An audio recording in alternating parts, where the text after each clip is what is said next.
The first frost of the season came early that year, and it came for the flowers first. Every other garden on the road had already been cut down and put away, the way a sensible person puts away a sensible thing. Squash, beans, rows of turnips pulled and stored before the ground turned hard. That was the order of things, and everyone on that stretch of road had followed it for as long as anyone could remember. She had not. Along the curved metal walls of her shelter, a structure most of her neighbors still called the tin can behind her back, stood 4 crooked rows of sunflowers, taller than a grown man, leaning slightly in the direction the wind always came from. Dead now. Heads bowed, stalks gone the color of old rope. A neighbor slowed his wagon that morning. The way people slow down to look at something they have already decided is a mistake. He did not say anything to her. He did not need to. The look was enough. What he did not know, what almost no one on that road knew yet, was that she had not planted those flowers to look at them. She had planted them to listen to the wind. By the time the real storm came, weeks later, the kind that closes roads and empties woodpiles and makes grown men nervous, those same dead stalks would be doing something that no one watching her that autumn morning could have predicted. Something that had nothing to do with beauty, and everything to do with where snow was allowed to go, and where it was not. But that morning, all anyone saw was a widow, alone on a hard piece of land, who had wasted her last good planting season on flowers instead of food. If you already have a guess about what those sunflowers were really for, keep it to yourself for now. You are probably not thinking about the right season yet. If you're watching this from somewhere the wind never seems to stop, tell us where in the comments. Stories like hers survive because people still take the time to remember them. And if this kind of frontier thinking matters to you, subscribing helps keep these stories alive. The wagon that brought her to the property carried less than most families needed for a single winter. A trunk, a stovepipe wrapped in canvas, a crate of jars, a dog that had followed the wagon the last 4 miles without being asked to. Her name was Elsa Marsh, and by the time she arrived on that stretch of road, most of the county already knew 2 things about her. She was recently widowed, and she had bought, for almost nothing, the one piece of land nobody else wanted. The land came with a building already standing on it, if building was the right word. It was a Quonset shelter, one of the curved metal structures sold cheap after the war, meant for storage or for men passing through, never meant for a woman to winter in alone. Its arched roof caught the afternoon light and threw it back in a way that made it look, from a distance, like something that had fallen out of the sky rather than been built. Garrett Boyle, who farmed the parcel to the east and had farmed it longer than anyone cared to argue about, was the first neighbor to see her unload the wagon. He did not come over. He stood at his fence line, one boot on the lowest rail, and watched the way a man watches a decision he expects to regret on someone else's behalf. By supper that evening, the story had already reached 3 other households. A widow. Alone. In the tin shelter on the old Hollis parcel. Everyone agreed, without needing to discuss it further, that she would not last through the first hard freeze. Elsa did not hear most of what was said about her that first week, though she understood the shape of it well enough. She had heard versions of it before, in another county, about another piece of land, before everything there had been sold to pay debts that were never entirely her own. What she did instead, that first week, was walk the property, not the way a farmer walks a field, checking soil and fence line. She walked it the way someone walks a room in the dark, learning where the furniture is before deciding where to sit. She walked it in the morning, when the frost was still on the grass, and the wind had not yet picked up. She walked it again in the late afternoon, when the light came low across the flat ground, and every dip and rise in the land threw a shadow, that told her something the morning light had not.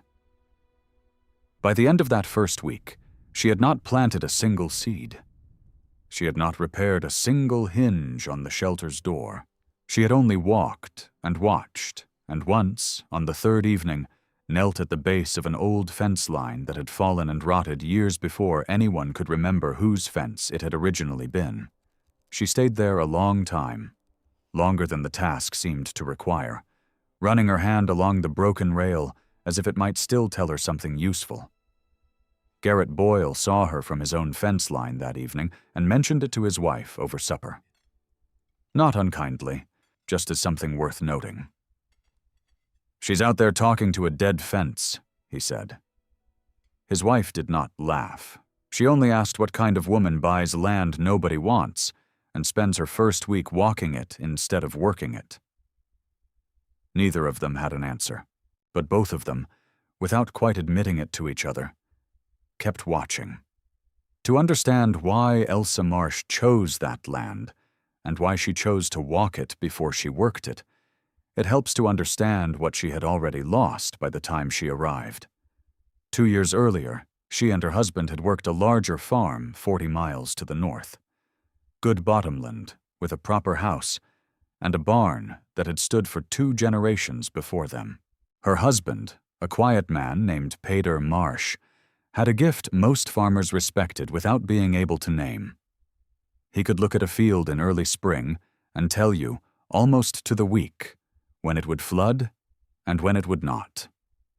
He never wrote any of it down. He carried it the way some men carry a tune, without needing sheet music. He died in the autumn of a fever that came on fast and left even faster, and with him went the only mind on that farm that had ever fully understood its particular quirks of water and wind. The following spring, without his judgment to guide the planting, the low fields flooded in a way they never had before under his care. The harvest that should have carried them through the winter came in at less than half. By the second bad year, the debts had grown too large to argue with. The farm was sold to cover them. What was left, after the bank and the seed merchant and the doctor had all taken their share, was not much. Enough for passage south, a wagon, and a small parcel of land that had gone unclaimed for 3 years because everyone agreed the wind came across it wrong and the soil ran thin. Elsa did not buy that parcel because she failed to notice its reputation. She bought it because it was what her money could still afford, and because, in walking it that first week, she began to notice something her husband would have noticed immediately, and she was only now learning to see for herself. She kept, from those years on the northern farm, exactly 3 things that had nothing to do with survival and everything to do with memory. A cast iron pan with a burned handle that Pater had repaired twice rather than replace, a small leather notebook, mostly blank, in which he had occasionally sketched the shape of a field or the direction of a fence line, and a habit, one she had watched him practice for 11 years without ever asking him to explain it, of standing very still in a new place and simply feeling which way the air moved across his face. She stood that way often now, on the old Hollis parcel in the evenings, with the dog sitting patient beside her. She was not yet certain what the land was telling her, but she had learned, from 11 years of marriage to a man who read ground the way other men read scripture, that the land was always telling you something. Most people simply stopped listening too soon. By the middle of September, with the first hard frost still weeks away, Elsa Marsh made a decision that traveled through 3 townships faster than any of her actual hardships had. She did not expand her vegetable garden, though there was still time for a second planting of hardier greens. She did not lay an extra feed for the small flock of hens she had bought with almost the last of her cash. Instead, she cleared 4 long rows around the curved metal walls of her shelter and planted them, end to end, with sunflower seed. Garrett Boyle heard about it from his own wife, who had heard it from the woman who ran the general store, who had heard it from Elsa herself while buying the seed. Garrett rode over 2 days later, not entirely out of concern, and not entirely out of curiosity either, somewhere between the two. He found Elsa on her knees at the edge of the fourth row, pressing seed into ground that still held the morning's dampness. "You've got maybe 6 weeks before a hard freeze," he said by way of greeting. "Sunflowers won't feed you through a winter, Mrs. Marsh, and they surely won't feed that stove of yours." It was not an unreasonable thing to say. Garrett Boyle had farmed that region for 23 years. He knew what a widow with almost no money should be planting in September. And it was not flowers. "I know what they won't do," Elsa said, without looking up. "Then may I ask what they will do?" he said. She sat back on her heels and looked, not at him, but past him, toward the old fallen fence line at the property's edge, the same one Boyle's wife had mentioned to him a few nights before. "I'm not entirely sure yet," Elsa said, "but I intend to find out before the snow does." It was not the answer Garrett Boyle wanted, and it was certainly not the answer he repeated to his wife that evening. What he told his wife, and later told 2 other neighbors over the following week, was simpler and less generous. He said the widow on the Hollis parcel had spent good seed money on flowers instead of food, and that come January, when the shelter's stove ran short of fuel and her stored vegetables ran short of number, she would understand the cost of it. He was not wrong that the coming winter would test her. He was only wrong about which parts of her preparation would matter most. What Garrett Boyle could not have known, because Elsa herself had not yet fully worked it out, was that the rows of sunflowers were not planted for their seed, or their oil, or anything a person could eat. They were planted along a very particular line, one that followed the direction of the old broken fence almost exactly, angled slightly against the path the wind most often took across that flat, exposed piece of ground. She was not growing food. She was growing a wall that had not existed on that land in years, one tall enough and dense enough, she hoped, to change something about how winter arrived at her door. Whether it would work, she did not yet know. But she had watched her husband make decisions that looked foolish to everyone but him, and she had watched most of those decisions prove correct by spring. She intended to give this one the same chance. What Elsa Marsh had noticed during that first quiet week of walking the property before she planted anything at all was not something a casual visitor would have found. It began with the old fence line at the edge of the parcel, the one Garrett Boyle's wife had seen her kneeling beside. Most of the rails had long since rotted and fallen, but the posts remained, and along a stretch of perhaps 60 feet, the ground on one side of that fallen line looked different from the ground on the other. On the north side, the grass grew thin, and the soil showed pale and hard-packed, scoured by wind that had nothing to slow it down. On the south side, closer to where her shelter stood, the grass grew a little thicker, and in one low patch, old snow had clearly sat longer into the spring than anywhere else nearby, leaving the ground beneath it slightly darker, slightly richer, marked by months of slow, sheltered melt. The fence, when it had still stood, had done something to the wind. Not stopped it. Slowed it, broken its straight path just enough that the ground on the sheltered side had, over years, become something different than the ground exposed to open air. Elsa had seen her husband study exactly this kind of pattern more times than she could count, usually along a windbreak of old trees or a low rise in a field, though never on ground quite this flat and quite this exposed. He used to crouch at the edge of such places and press his palm flat against the earth, as if the ground itself might answer a question he had not yet asked aloud. She did the same thing now, on the third evening, longer than the task strictly required, and found what she had suspected. The soil on the sheltered side held warmth later into the evening than the ground only a few feet away on the exposed side. Not much. Perhaps the difference between ground gone fully cold and ground merely cooling. But it was there, And it had not appeared by accident. The curved metal wall of her own shelter, she realized, stood almost entirely on the exposed side of where that old fence line would have run had it still been standing. Every gust that crossed the flat land to the north arrived at her door with nothing left to slow it down first.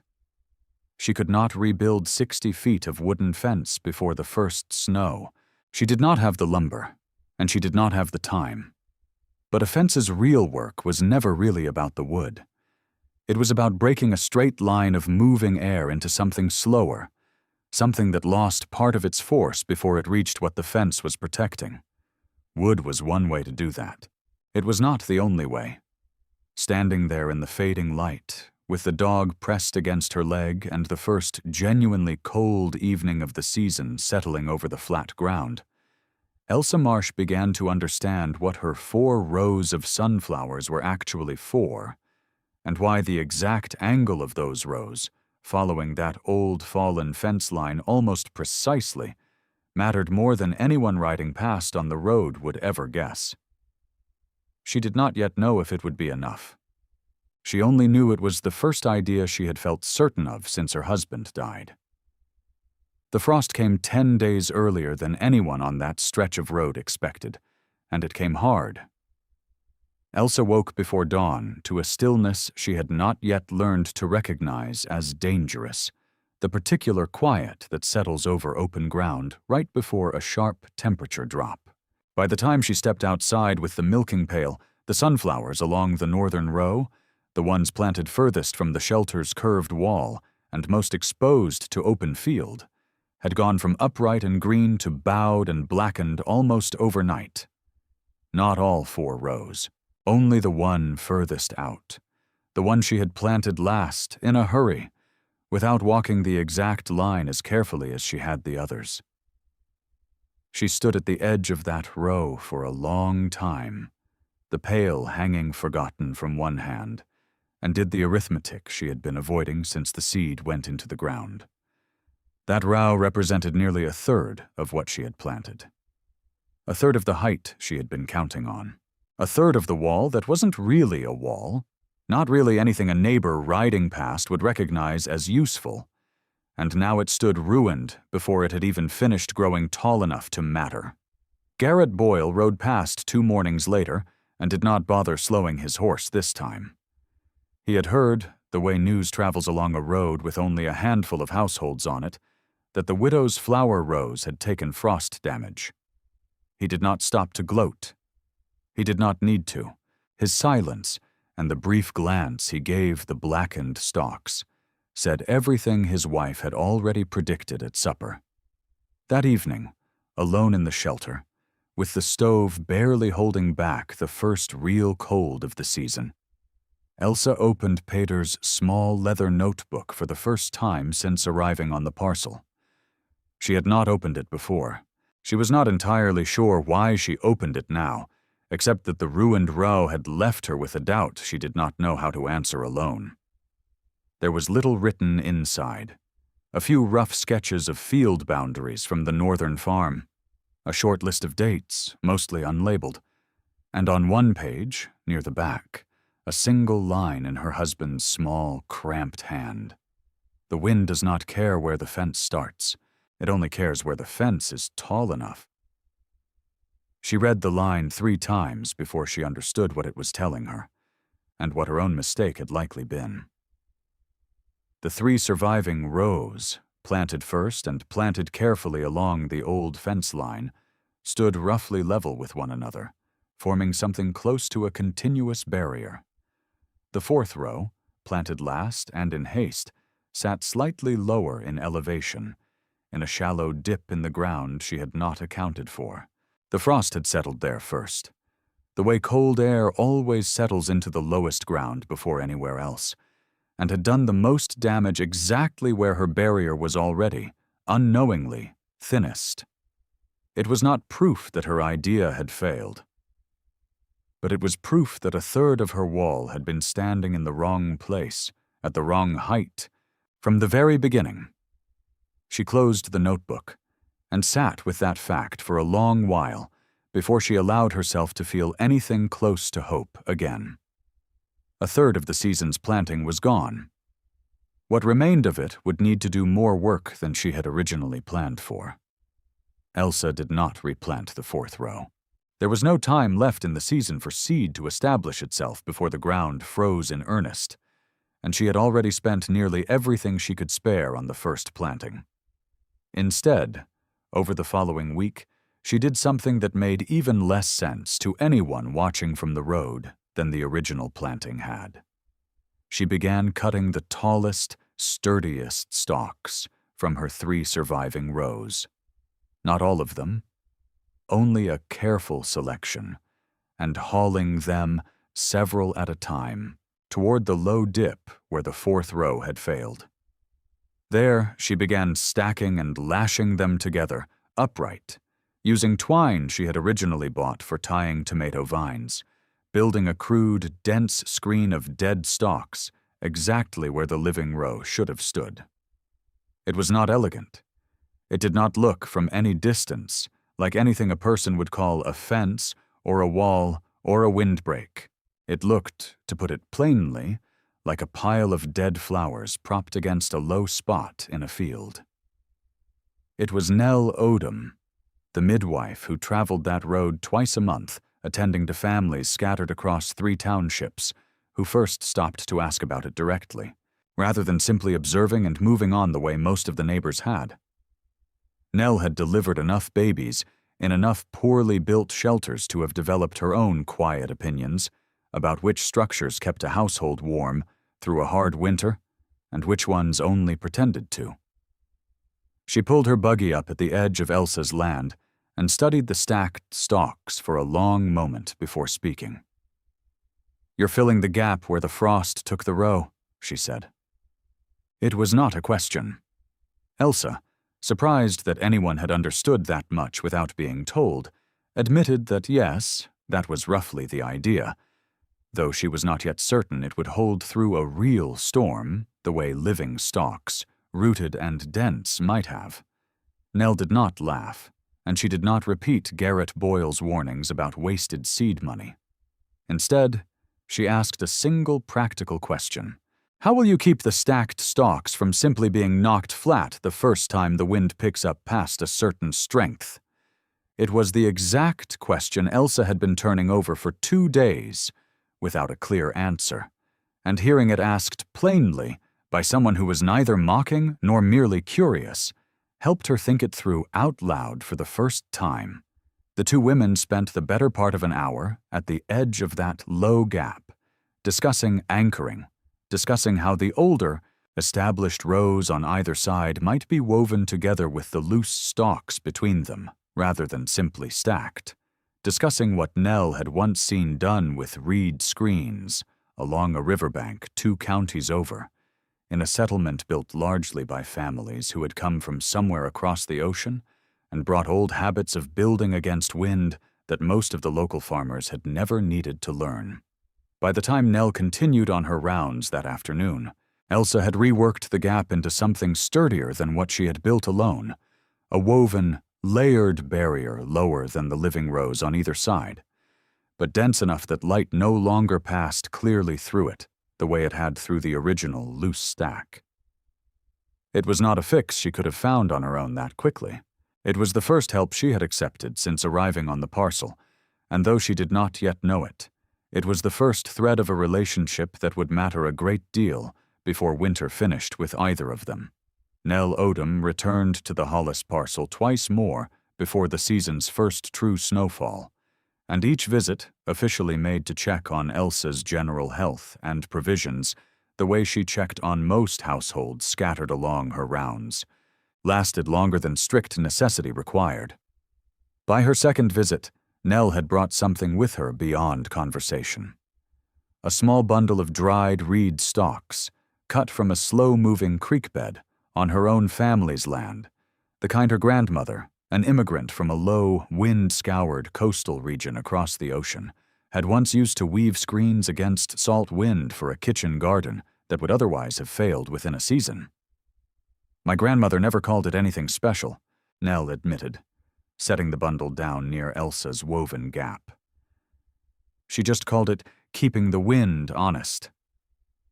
It has to go somewhere. You only get to decide where.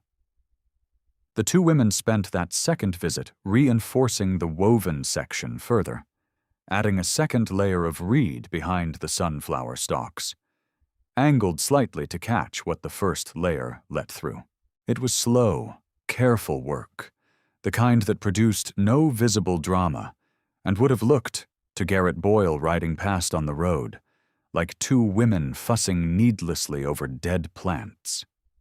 What Garrett Boyle did notice, on his third pass by the property that week, was that Nell Odom's buggy was there again, and that the two women worked together with the particular ease of people who had stopped explaining themselves to each other. He mentioned it to his wife that evening, and for the first time since Elsa Marsh had arrived on the parcel, his wife did not simply agree that the widow had wasted her season. She asked, instead, why a woman as practical and well-regarded as Nell Odom would spend her own time reinforcing something she considered foolish. Garrett did not have an answer. He had built his opinion of Elsa's sunflower rose on the assumption that no one with real judgment would take the idea seriously. Nell Odom's continued visits made that assumption harder to hold on to, though he was not yet ready to say so out loud to anyone but his wife, and only barely to her. By the third visit, Nell had stopped introducing new material and had instead begun asking Elsa what she planned to do about the shelter's stove, and whether the woodpile stacked against the curved metal wall was seasoned enough to burn clean through a long, cold spell without smoking the inside of the shelter unbearably. It was, in its own quiet way, an acknowledgement that Nell no longer saw Elsa's project as a curiosity to check in on. She had begun treating it, and treating Elsa, the way she treated any household she genuinely expected to still be standing come spring. Neither woman spoke yet of what a real storm might do to test the barrier they had built. Both of them, in their own way, were beginning to prepare for the possibility that it would be tested sooner than either had hoped. The season's first real snowfall arrived on a Tuesday, modest by the standards of what that region would see later in the winter. No more than 8 or 9 inches, accompanied by wind that picked up hard for perhaps 6 hours before settling again by morning. It was not the storm anyone had been bracing for. But it was the first genuine test the sunflower rose, and the woven gap that replaced the failed fourth row had faced since going into the ground. Elsa woke before first light, the way she had every morning since the frost took part of her planting, and went outside before even starting the stove, driven by a need to see the results for herself before anyone else on the road could tell her what they meant. What she found did not look dramatic. It did not look, at first glance, like anything worth the seed money or the hours spent weaving reed into dead stalks. But when she walked the full length of her property, comparing the snow depth along the exposed northern edge to the snow depth close against the curved metal wall of her shelter, she found a difference that made her stop walking entirely.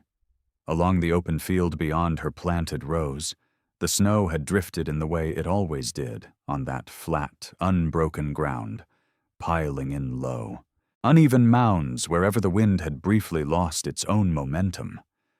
But close against the shelter itself, in the space her sunflower rose and the woven barrier enclosed, the snow lay noticeably shallower, more even, as though something had persuaded it to settle elsewhere before it ever reached her door.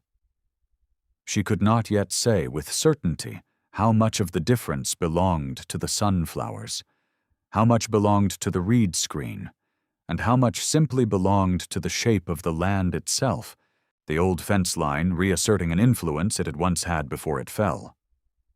But something, clearly, had changed the way snow chose to arrive at her shelter that morning, compared to every account she had heard of previous winters on that same parcel. Garrett Boyle rode past 2 days later, once the road had cleared enough for travel, and slowed his horse at the edge of her property without quite meaning to. He did not say anything to her that day, He only looked, for longer than a passing glance required, at the noticeably different snow line between the open field and the sheltered ground around her walls. He did not mention it to his wife that evening either, though she noticed he was unusually quiet at supper, the way a man is quiet when he is turning something over that does not yet fit comfortably with what he had already decided to believe. It was, Elsa understood clearly enough, only a small storm, a modest test, nothing close to what the region was capable of producing in a hard year. But it was the first evidence, however small, that her decision in September had not been the mistake everyone assumed it was. Whether it would hold under real pressure, the kind of storm that closed roads for a week and emptied woodpiles faster than any household could safely manage, remained a question. No one, including Elsa herself, could yet answer with confidence. Once the small storm passed and the road cleared, Elsa turned her attention to something that had been waiting since the first frost took the fourth row. The remaining sunflower stalks, tall and now fully dried by weeks of cold air, needed to come down before heavier snow could flatten them under its own weight and undo whatever protection they were still offering. She began the harvest carefully, row by row, cutting each stalk close to the ground and stacking them in bundles rather than piling them loosely. She did not cut every stalk. She left a portion standing in each row, enough to preserve the shape of the barrier itself, and took only what she judged the rows could spare without losing their overall height and density. What she did with the cut stalks puzzled her neighbors more than the original planting had. Rather than storing them in the small barn for kindling, the way anyone expecting a practical harvest might have, she carried bundle after bundle to the base of the shelter's curved metal wall and began stacking them there, tightly packed, forming a thick, insulating skirt along the entire exposed side of the structure, roughly waist-high. Nell Odom, arriving for what had by then become a regular visit rather than an official errand, found Elsa mid-task and asked the obvious question before Elsa had to explain herself. "You're building a second layer," Nell said. "Not against the wind coming across the field this time, against the metal itself." Elsa admitted that was roughly her thinking, though she was still working out exactly why it mattered as much as it seemed to. She had noticed, on the coldest morning since her arrival, that the base of the curved wall, where it met the ground, felt colder to the touch than the middle of the wall higher up, and that a thin, persistent draft seemed to find its way in along that lowest seam no matter how she packed dirt or scrap cloth against it. The dried stalks, densely packed, did something a simple layer of packed earth could not. They trapped a thin cushion of still air against the metal itself, air that moved little, and therefore carried heat away more slowly than the open, moving air the wall would otherwise have been exposed to directly. It was not warmth the stalks were creating. Elsa understood that much clearly by now, remembering her husband's careful distinction between things that made heat and things that merely slowed its escape. The stalks were doing the second thing. They were giving the cold one more obstacle to cross before it reached the metal, and giving whatever warmth the stove produced one more obstacle to cross before it escaped. Word of the stalk skirt reached Garrett Boyle within days, carried, this time, not through mockery, but through a kind of reluctant curiosity that had been building in him since the small storm. He did not visit to ask about it directly. He was not yet willing to concede that much, but he began, without quite admitting why, walking his own property line more carefully in the evenings, studying where his own woodpile sat exposed against open wind, and where an old section of his barn's foundation had always run colder than the rest. The harvest, modest as it looked from the road, had quietly become something larger than a widow's stubborn experiment. It had become, for at least one skeptical neighbor, a question he could no longer fully dismiss. The news reached the county in the third week of the following month. carried first by a traveler passing through on the mail route, then confirmed 2 days later by a telegram received at the general store and read aloud to anyone present. A storm system was building far to the north and west, larger and slower moving than anything the region had seen in close to a decade, expected to bring sustained snowfall over several days rather than a single night, followed by temperatures well below what most households were prepared to manage for an extended stretch. The store owner, reading the telegram a second time for those who had missed the first reading, added his own assessment without much need to exaggerate it. This one would not pass through quickly. Households were advised to secure livestock, check fuel supplies, and avoid unnecessary travel for the better part of a week once it arrived. Elsa heard the news secondhand, from Nell Odom, who had heard it directly at the store that morning and rode straight to the Hollis parcel, rather than waiting for her next scheduled visit. The two women stood at the edge of Elsa's property that afternoon, looking at the sunflower rows, now bare of their tallest stalks, and the packed skirt of dried material along the shelter's base, and neither said what both were thinking. The small storm weeks earlier had tested a fraction of what this new system was likely to bring. Nothing about that earlier test guaranteed the barrier would hold under sustained wind and days of accumulating snow rather than a single passing squall. Elsa spent the following 2 days doing everything she knew how to do beyond the barrier itself. She moved additional firewood inside the shelter, more than she had originally planned to keep indoors, aware that a prolonged storm might make trips to the outdoor woodpile difficult or dangerous. She checked the stovepipe and its seals twice, remembering too well a story her husband once told about a neighbor's cabin filling with smoke during a similar stretch of forced, sealed-in living. She walked the length of her barrier once more, tightening loose sections of the woven reed screen and adding a final layer of packed earth where the frost had already begun to loosen the ground around the stalk skirt's base. Garrett Boyle rode over on the second day, not with an apology, and not yet with an offer of help either. He came, he said, because his wife had insisted he check whether the widow had enough on hand to see her through a week of being unable to travel. Elsa told him, honestly, that she believed she did, though she admitted she could not say with certainty how her barrier would perform once the wind shifted direction, something she had noticed it tended to do partway through the region's larger storms, arriving first from the northwest and later swinging more directly from the north. It was the first time Garrett Boyle had heard her express doubt about her own project, rather than quiet confidence.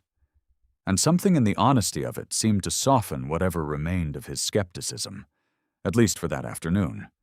He did not offer to help reinforce anything further, but he did not ride away with the same dismissive certainty he had carried onto the property months earlier either. By the following evening, the sky to the northwest had taken on the flat, heavy gray that everyone in that county had learned, sometimes at great cost, to take seriously. The storm arrived a little after midnight, and for the first several hours, it behaved exactly as Elsa had hoped it would not need to be tested beyond. Snow came steady and heavy from the northwest, exactly the direction her sunflower rows and reinforced barrier had been built to face. And for most of that first night, the difference she had first noticed during the small storm weeks earlier held true again, more pronounced this time. Snow piled deep across the open field beyond her property, while the ground close against her shelter's walls remained noticeably clearer, the barrier doing precisely the work she had hoped it might. The trouble began sometime before dawn, when the wind, exactly as she had warned Garrett Boyle it sometimes did partway through the region's larger storms, began to shift. It came slowly at first, swinging from the northwest toward something closer to due north, then continuing further still, until it was striking the property from a direction her rows had never been built to face. The eastern end of her barrier, The section closest to where the old fence line had originally ended and never continued had no sunflower rows at all, only open ground she had assumed the original angle of the wind would never reach directly. She woke to the sound of it before she fully understood what was happening. A low, insistent pressure of wind against the shelter's curved metal wall on a side that had remained quiet and undisturbed through every previous test. Nell Odom, who had chosen, against her own better judgment about travel during a storm, to stay at the Hollis parcel rather than risk the return trip home the previous evening, was already awake when Elsa rose. Together, by lantern light, they went outside into wind that had grown sharp enough to sting exposed skin within moments and found exactly what Elsa had feared. Snow, driven now from an unprotected angle, had begun drifting hard against the shelter's eastern seam. The one section of the curved wall with no stock skirt, no woven reed, nothing at all standing between open field and bare metal. There was no time to build anything new. What existed, close at hand, was the excess bundled sunflower stalks Elsa had set aside during the harvest. More than she had used on the main barrier, stored just inside the shelter's small entry alcove against exactly this kind of unexpected need. The two women worked in the dark, and the wind for the better part of an hour, hauling bundle after bundle out to the exposed eastern seam, wedging them upright and lashing them hastily to a section of fence post Elsa had left standing from her earliest days on the property, building, under real pressure and real risk, the barrier she had not thought to build in advance.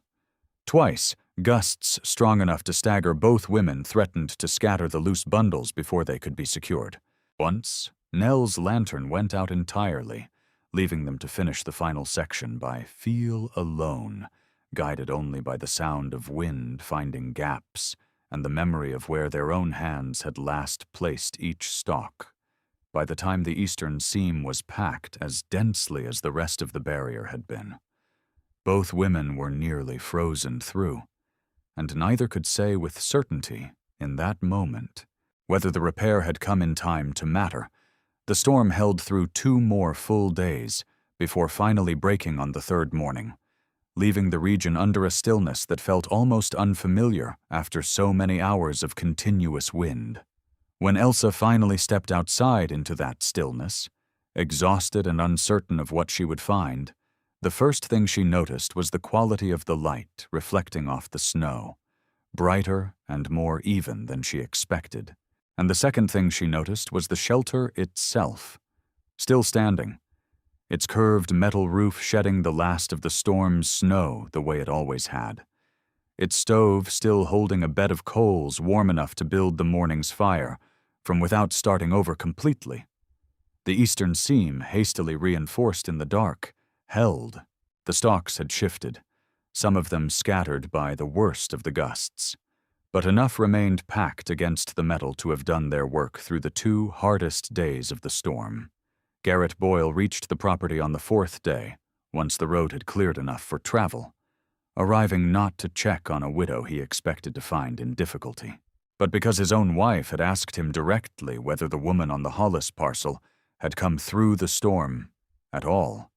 He found Elsa and Nell both alive, both cold but unharmed, the shelter intact, and the strange, uneven barrier of dead sunflower stalks and packed reed still standing along nearly the entire curved wall, patched at the eastern end with bundles that had clearly been placed in haste rather than careful planning. He did not say much that first visit.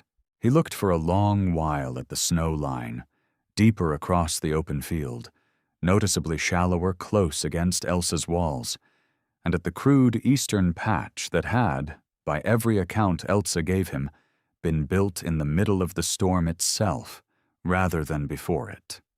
What he said, eventually, standing at the edge of the property he had once been certain would defeat her by January, was simple enough. He asked whether she would be willing to walk his own fence line with him in the spring, and tell him where, if anywhere, a few rows of something similar might be worth planting. Elsa said she would. The story of the sunflower rose spread through that county over the following 2 years, not as a single dramatic account, but the way most practical ideas actually spread in small communities, one neighbor mentioning it to another, one field slowly gaining a windbreak that had not existed the year before. Few of those later plantings looked exactly like Elsa's original rows, and fewer still were planted with sunflowers specifically. Most people simply borrowed the underlying idea, breaking the wind's straight path with whatever tall, sturdy growth suited their own ground, and packing whatever dense, dry material they had on hand against the coldest seams of their own walls. Elsa Marsh never became a wealthy woman, and the Hollis parcel never became the envy of the county. But she kept her shelter, kept her small flock, and kept, each September afterward, a fresh row of sunflowers planted along the same line her husband's old notebook had first pointed her toward, without either of them ever fully realizing it would matter this much. The wall around her shelter had never really been about flowers. It had been about giving winter fewer ways to reach her before she was ready. This story is presented for educational and historical storytelling purposes. It is not engineering, construction, or safety advice.